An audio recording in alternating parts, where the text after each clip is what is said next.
Eu sou Reginaldo de Souza. Então, eu nasci em 64, na Palafita, aqui do lado da Ribeira, chamada, na verdade naquela época se chamava-se de Alagados, né, da Ribeira. Então, foi uma criança que teve a sua infância toda em cima das pontes, em cima da Palafita. Uma criança que não teve acesso a brincar de bicicleta, a jogar bola, a empinar raia, porque a fita não dava essa condição da gente brincar, né? O espaço era pequeno, era só ponte e casa. Então o que a gente brincava era de barquinho, tal, aquelas coisas, botava, fazia aquele barquinho de papel, colocava o barquinho na água, tal. Era aquilo que a gente, eram as brincadeiras mais assim, né, de forma mais concisa. E daí então, vivendo toda essa situação, me tornei um jovem militante no movimento social e que por opção a gente foi lutar pela habitação, né? Uma habitação com qualidade, e também a gente percebendo que aquilo ali não era um local para ninguém viver, morar. A gente foi lutar para que a gente, né, quando eu falo a gente, também alguns outros amigos, alguns outros companheiros que também vieram para essa luta aqui em Itapajipe. E então a gente foi lutar para que se acabasse, né, esse tipo de moradia, essa tipologia é muito ruim. Então vários outros companheiros como Raimundo, Lurdinha, Eduardo, Baby, a gente então formamos um núcleo aqui em Itapajipe e começamos a lutar. A gente não quer dizer que a gente iniciou essa luta, porque antes da gente já havia toda uma organização, né, dos antigos, das pessoas que nos antecederam, no que tange a questão da infraestrutura pro local, o aterro, por exemplo. O aterro foi todo feito com lixo, né? Era lixo, o lixo da cidade era todo jogado embaixo dessas casas, dessas palafitas, desses barracos. Depois, quando o lixo, a caçamba derramava, a gente puxava o lixo para debaixo da casa. E aí então vinha todo tipo de lixo, né? Para vocês terem ideia, cachorro, cavalo, o que fosse da cidade vinha nesse lixo.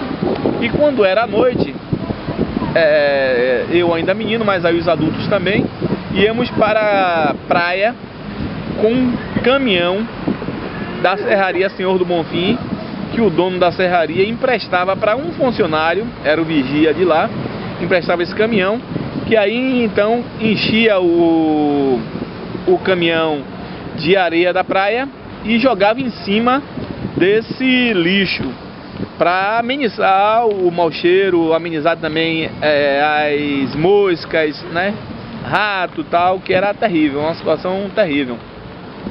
Quando não era assim, a própria serraria nos dava também o pó de serra, né? A gente chamava de maravalha, que é a sobra, né? O lixo da serraria. Então ele dava nesse caminhão esse material, a gente espalhava esse material em cima do lixo para abafar o mau cheiro e também não dar mosca, porque dentro da casa da gente era um inferno, tanta mosca por dentro da casa, né? Daí então a gente começa a perceber da necessidade de estar organizado, de estar mais próximo. Eu nasci aqui na Ribeira, Raimundo no Uruguai, Baby no Jardim Cruzeiro. E aí então a gente começou a se aproximar e já por volta de 90 e pouco fundamos a Rede Camp.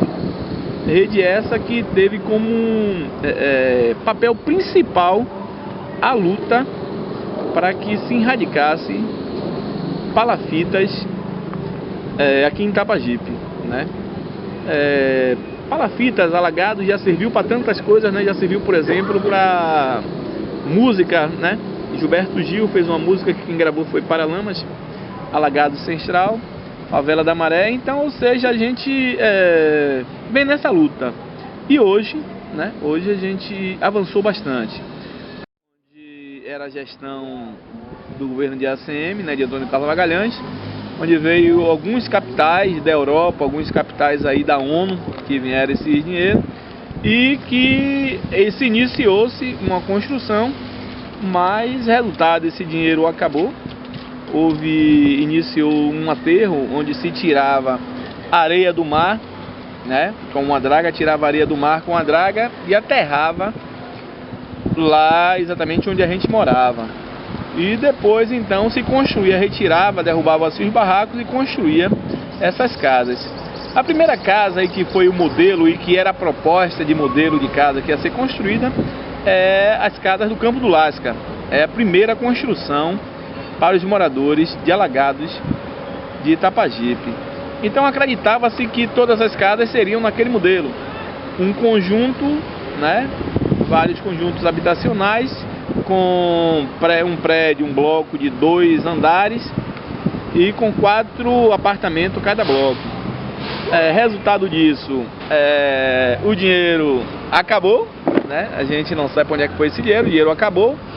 E então, logo em seguida, foi feita uma outra tipologia, onde era uma única casa, um único vão, quer dizer, um único vão, com um banheiro coletivo, né? Um banheiro servia para 10, 12 famílias. Um banheiro do lado de fora e um banheiro coletivo. A casa era um único vão e ali era sala, cozinha e quarto, tudo em um único vão, né? Onde os moradores dividiam essa área com lençol, né? Dividia com lençol. E aí a gente começou a criticar a qualidade também, a tipologia, a qualidade da construção era muito ruim. As casas, antes de entregar, as casas já estavam todas rachadas. Então foi uma luta. Com a chegada do governo Wagner, a gente começa a ter uma entrada, a ser ouvido, a nossa fala, de certa forma, surtir efeito, né? Porque mudou-se a tipologia, mudou a qualidade das construções, as casas deixaram de ser um único vão, mas passou a ter quarto, sala, cozinha, banheiro, tudo nesse mesmo ambiente, né? Nessa mesma casa.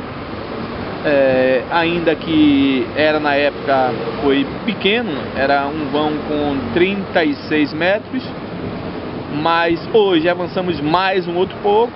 As casas hoje são 44 metros quadrados, com 2 quartos, cozinha, banheiro, área de serviço, e com a qualidade também de construção, utilizando-se não só como era tijolo e argamassa de cimento, mas também com aço, né, com estrutura metálica, com ferro, que dá uma outra sustentação nessas casas.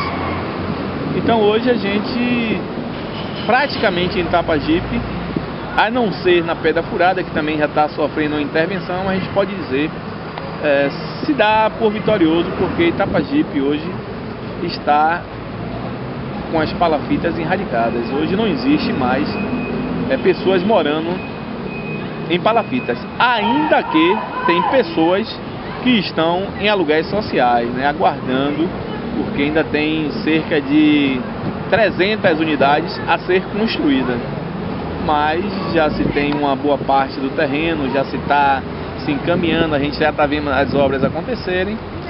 Então é isso, a gente pode dizer que não se dá por satisfeito, porque a satisfação ainda falta tantas outras lutas ainda, como educação, segurança pública, rua asfaltada, rua iluminada, coleta de lixo, limpeza, né, varrição nessas ruas.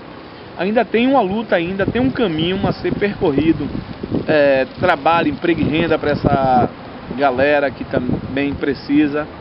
Então ainda tem um outro caminho ainda a ser percorrido, porque a gente entende que habitação é um conjunto de todas essas ações, de todos esses direitos sociais que acreditamos ser do cidadão brasileiro.